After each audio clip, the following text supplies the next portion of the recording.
You board a flight the evening before Thanksgiving. Nothing about it feels special. A short hop from Portland to Seattle, 36 passengers, a handful of flight attendants, one more forgettable trip before the holiday. Rain streaks the windows. Someone checks their watch, thinking about dinner plans, about family waiting at the other end. You settle into your seat and barely notice the man near the back, in a dark suit and sunglasses, ordering a bourbon and soda like everyone else. Nothing about that evening should have made history. But the real story is far stranger, and by the time that plane lands again, it will be tangled up in the only unsolved hijacking in American history. The date was November 24th, 1971, Northwest Orient Flight 305. The man in seat 18C had bought his ticket under the name Dan Cooper, paid cash, checked no bags. Shortly after takeoff, he passed a note to a flight attendant named Florence Schaffner. She assumed it was a phone number and slipped it into her pocket without reading it. He leaned in and told her to look at it. He had a bomb in his briefcase, he said, and he wanted her to sit down next to him.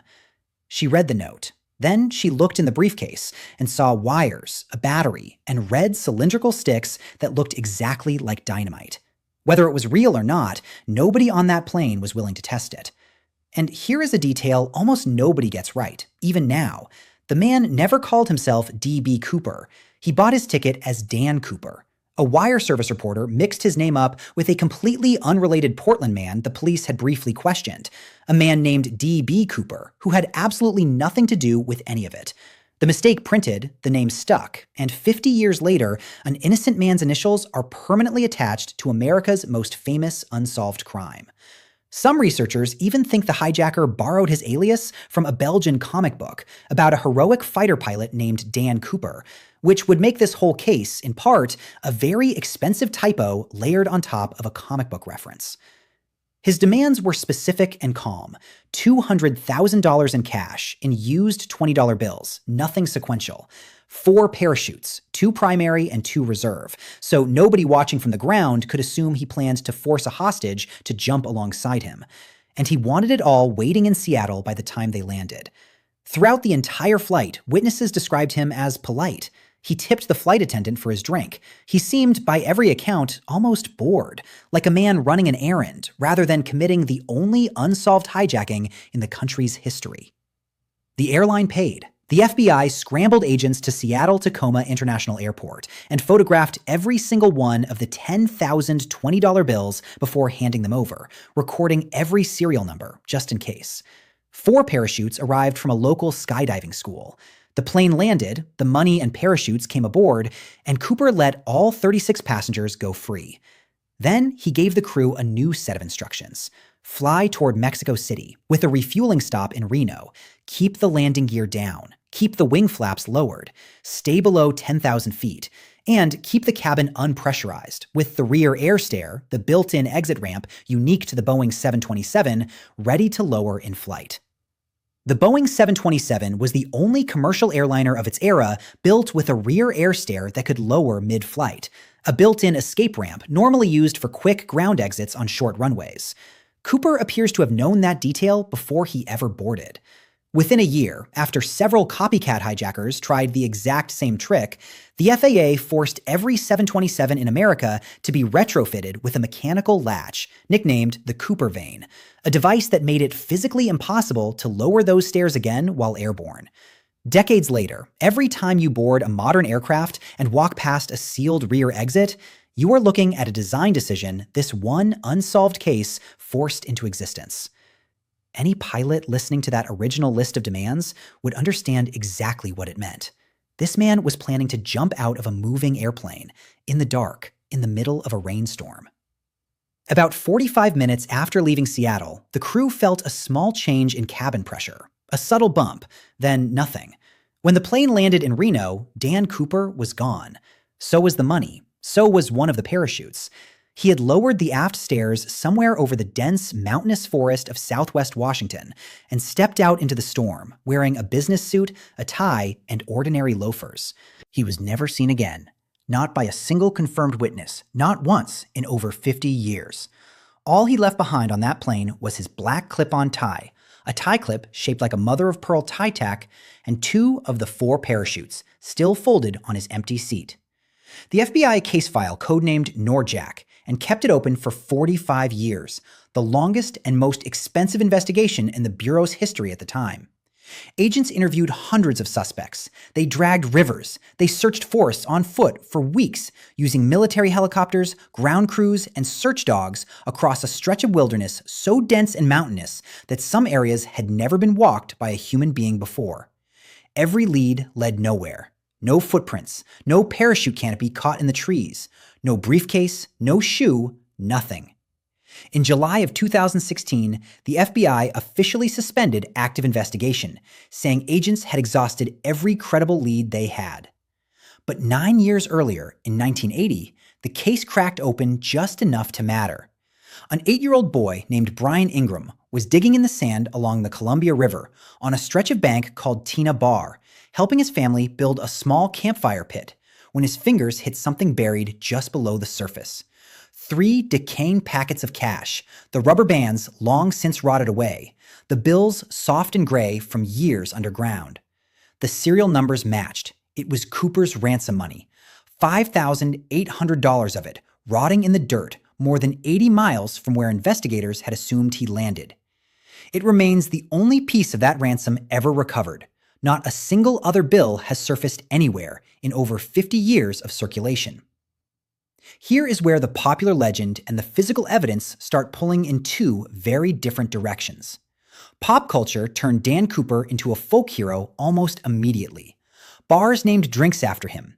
Ariel, Washington, a tiny town near where he likely landed, still holds an annual D.B. Cooper Day every November, complete with a costume contest and a tavern packed with amateur theorists comparing notes. There are beers named after him, books, documentaries, even a made-for-television movie. The myth is a cool, controlled professional who planned the perfect crime and vanished into folklore, richer and freer than everyone chasing him.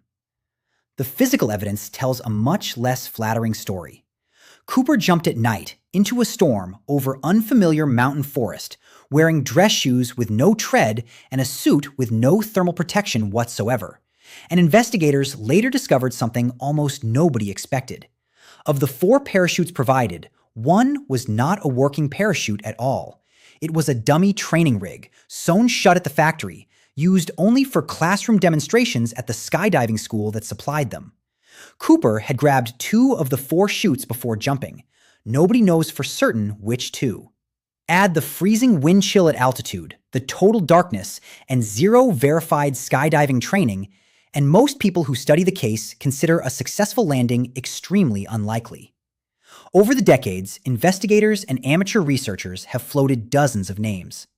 Richard Floyd McCoy, a former Army paratrooper who pulled off a nearly identical hijacking just months later and was killed in a shootout with the FBI in 1974.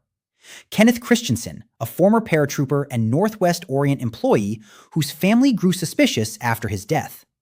Lynn Doyle Cooper, an uncle one woman named Marla Cooper became convinced was the hijacker after childhood memories resurfaced decades later.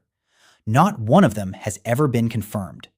Fingerprints on the plane were too smudged to use, and whatever DNA existed never matched anyone the FBI tested. So if he was not the cool professional outlaw of the legend, who actually was he? In 2009, the FBI allowed an independent research group calling themselves the Citizen Sleuths, led by a scientist named Tom Kay, to examine the one physical item Cooper left behind on his seat: a plain black JCPenney clip-on tie. Using a scanning electron microscope, Kay's team lifted more than 100,000 microscopic particles off the fabric of that tie. A tie, it turns out, is one of the only pieces of clothing almost nobody washes regularly, which means it quietly collects and holds onto tiny traces of wherever its owner spends their working life. Among those particles were traces of cerium, strontium sulfide, and pure titanium, all rare industrial materials in 1971, tied almost exclusively to advanced aerospace and metals manufacturing.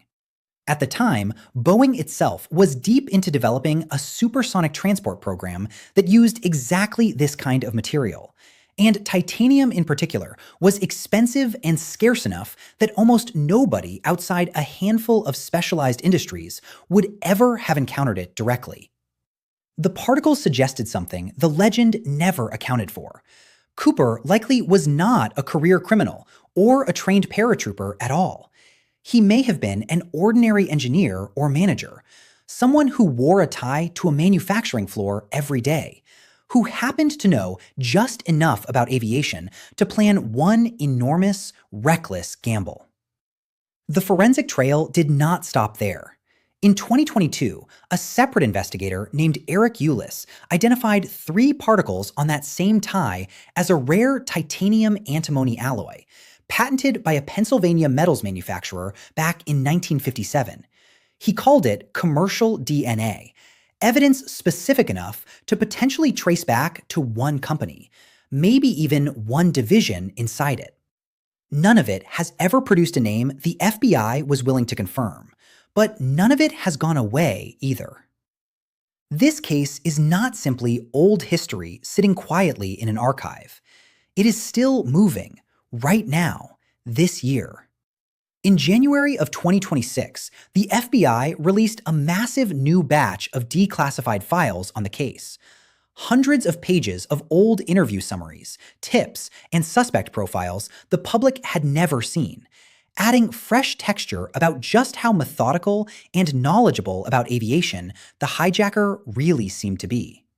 The following month, the grown children of a long-dead suspect named Richard McCoy stepped forward at an aviation safety conference with a parachute recovered from their father's property. A parachute the FBI had once quietly seized and tested, then returned without much explanation years later.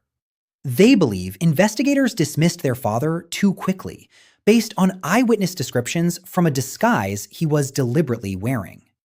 By March, newly released files revealed agents had once investigated a private pilot from Maine named Raymond Sidney Russell as a possible match, a name almost nobody outside the case had ever heard before that file dropped. Experts who have spent decades on this case now openly admit it may never be solved at all. Partly because whatever usable DNA once existed on that tie appears to have degraded or been lost entirely over 50 years of handling, testing, and storage. And maybe that unresolved ending is exactly why this case still pulls people in more than half a century later. You live in an era obsessed with true crime, with amateur forums and citizen investigators poring over decades-old flight manifests and grainy composite sketches at 2 a.m, chasing the same itch a detective would. Facebook groups with thousands of members debate wind patterns and jump trajectories like it happened last week. Podcasts revisit it every single anniversary. An open case, a story with no ending, sits in your mind differently than a closed one ever could. Your brain does not like loose threads. It wants the note read, the parachute checked, the name confirmed, the file finally closed. D.B. Cooper never gave anyone that satisfaction, not once in 54 years. And somehow, that absence is exactly what kept him famous. So picture that ordinary flight one more time. 36 passengers, a short hop before a holiday, rain on the windows, a quiet man in a dark suit ordering a drink like everyone else around him. Nobody on that plane clapped eyes on anything that looked like the start of a legend. Somewhere over the forests of Southwest Washington, on a stormy November night more than 50 years ago, that ordinary flight became the only hijacking in American history that never got an ending. And as of this year, with new files still surfacing and new names still being tested, it still does not have one.